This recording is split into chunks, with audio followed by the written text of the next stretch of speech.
Bienvenue dans cette vidéo. Merci beaucoup d'être présent ou bien présente. Dans cette vidéo, on va parler des erreurs que l'on commet qui nous empêchent de mieux gérer nos finances. On va parler là de ces erreurs financières qui nous empêchent d'épargner, qui nous empêchent de vivre une vie saine, une vie financière saine. Et dans cette vidéo, je vous donne des astuces dans le but de pallier à tout cela. L'une des erreurs que l'on commet le plus souvent, c'est qu'on ne veut pas éviter les tentations financières. Ça, on ne veut pas l'éviter, non.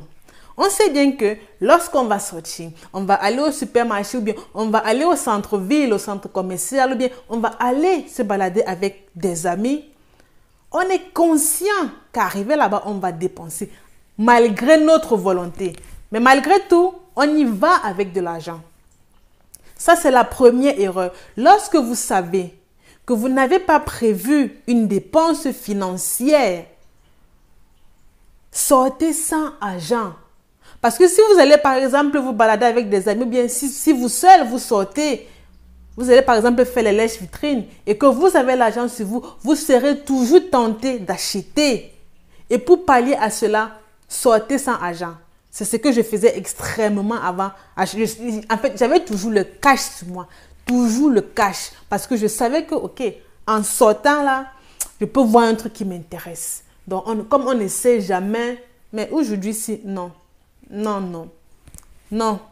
Lorsque je sors uniquement. Si je dis que je sors pour me balader, je prends par exemple, ok, 10 € ou bien pour la glace, pour les petits trucs que je vais acheter, que j'avais déjà prévu. C'était déjà un objectif que j'avais fixé dans mon budget.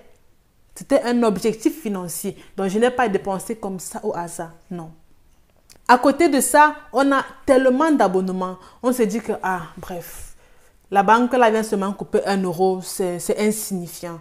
Et il y a telle boutique qui vient seulement couper 2 €, c'est insignifiant. Mais essayez de faire le calcul. Si chaque mois, il y a une entreprise qui vient vous couper 1 €, l'autre vient vous couper 2 €. À la fin de l'année, ça fait combien?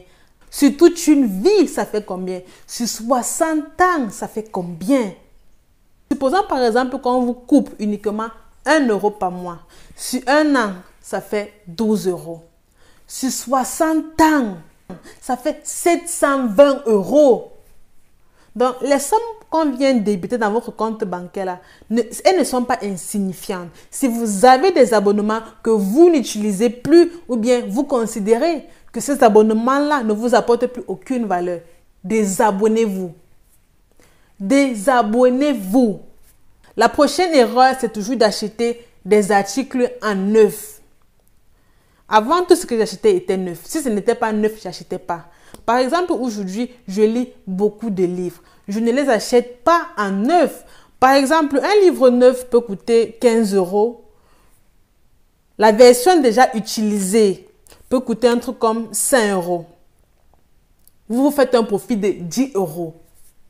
Mais ce n'est pas la même chose, mais ce ne sont pas les mêmes écritures que vous allez voir dans le livre. C'est la même chose. Donc, n'achetez plus forcément les articles en neuf. Si par exemple vous avez déménagé et il vous faut par exemple acheter une nouvelle cuisine, une nouvelle machine à laver, une nouvelle machine pour la vaisselle, regardez s'il n'y a pas ces articles-là en occasion. Vous allez vraiment vous faire du profit. Ce n'est pas parce qu'un article est en occasion que cela veut dire que c'est usé. Non, il peut être encore en très bon état. Parce que parfois, il y a certaines personnes, elles veulent extrêmement liquider les choses. Soit parce que, par exemple, elles veulent du cash, elles veulent se sortir, par exemple, d'une situation financière difficile, ou bien soit elles veulent déménager, les articles sont encore bien, mais elles n'ont plus vraiment besoin de cela. Il faut qu'elles liquident ça le plus rapidement possible. Donc, ce n'est pas parce qu'un objet, un article est déjà utilisé que cela n'a plus de la valeur. La prochaine erreur, c'est qu'on ne se contente pas de ce qu'on a. On passe le temps à acheter en se disant que les objets que l'on achète vont nous rendre heureux. Alors que c'est faux. Non, c'est faux. Je ne sais pas qui vous l'avait dit, mais c'est faux. Apprenez à apprécier ce que vous avez. Parce que une fois que vous allez apprécier tous les vêtements que vous avez, les vêtements que vous portez généralement, une fois que vous les appréciez, vous n'aurez plus vraiment l'envie d'aller tout le temps au supermarché acheter de nouvelles choses. Il y a ces personnes-là, je ne sais pas si on va dire qu'elles font tellement attention à leur image publique, ou bien elles le font parce qu'elles se comparent aux autres, ou bien elles le font pour que les autres les envient. Je ne sais pas. Mais lorsque vous faites vos courses, lorsque vous faites vos achats, considérez que vous les faites pour vous, pas pour une autre personne. Parce que si vous faites vos achats pour une autre personne, vous ne serez jamais satisfait, au grand jamais, de ce que vous avez. Parce que imaginez, vous portez aujourd'hui par exemple une chemise comme celle-ci. Si vous le portez pour faire plaisir à une autre personne et qu'en passant vous demandez que tu penses que le vêtement me va bien, la personne dit non, je pense pas que ça te va bien. Pourtant, si toi-même ça te plaît, c'est le plus important. Si maintenant la personne te dit que non, le vêtement, si je ne pense pas qu'il te va bien, tu veux aussi aller au supermarché parce que tu veux qu'on te valide, tu veux qu'on valide tes standards de vie. Non, ça ne fonctionne pas comme ça. L'une des erreurs majeures que la plupart des gens font lorsqu'il s'agit de la gestion financière, c'est qu'ils n'épargnent pas. Les gens n'aiment pas vraiment épargner, alors que l'épargne, c'est important.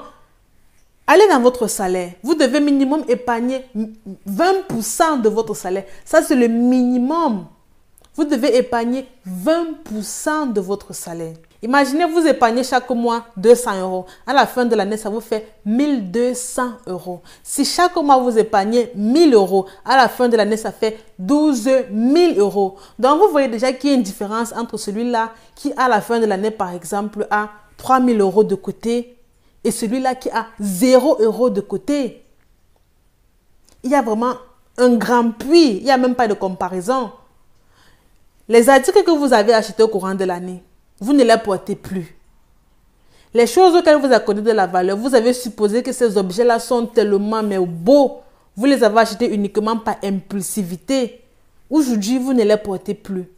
Alors qu'une autre personne, elle a conservé cet argent-là. Chaque mois, elle a mis par exemple 200 euros de côté. Et à la fin de l'année, elle a 1200 euros. Et vous n'avez que vos habits qui vous regardent, ces habits-là.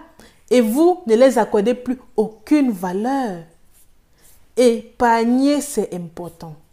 Minimum 20% de votre salaire. Si vous ne parvenez pas à épargner minimum 20% de votre salaire, essayez un peu d'aller regarder votre budget nourriture, votre budget loisir, votre budget voyage. Essayez un peu de jauger.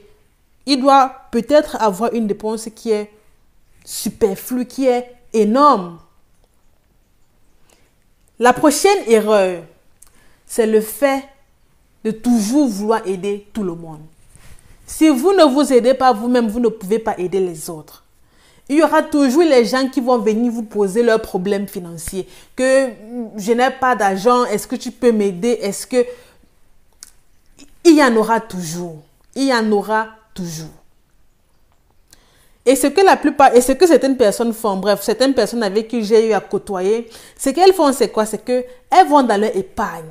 Elles retirent cet argent-là pour emprunter à une autre personne. Ou bien elles vont dans leur épargne, elles retirent cet argent-là pour donner à une autre personne, soit disant qu'elle aide la personne. Lorsque tu veux aider une personne, tu ne vas pas dans ton épargne prendre cet argent-là. Comme le dit le mot épargne, c'est un argent qu'il faut soigneusement garder, qu'on utilise uniquement pour les cas d'extrême urgence. Et c'est pour ça qu'à côté de ça, il y a le fonds d'urgence. Il y a l'épargne. Et il y a aussi le fonds d'urgence. Donc, c'est très différent. Et vous devez épargner minimum 3 mois de votre salaire.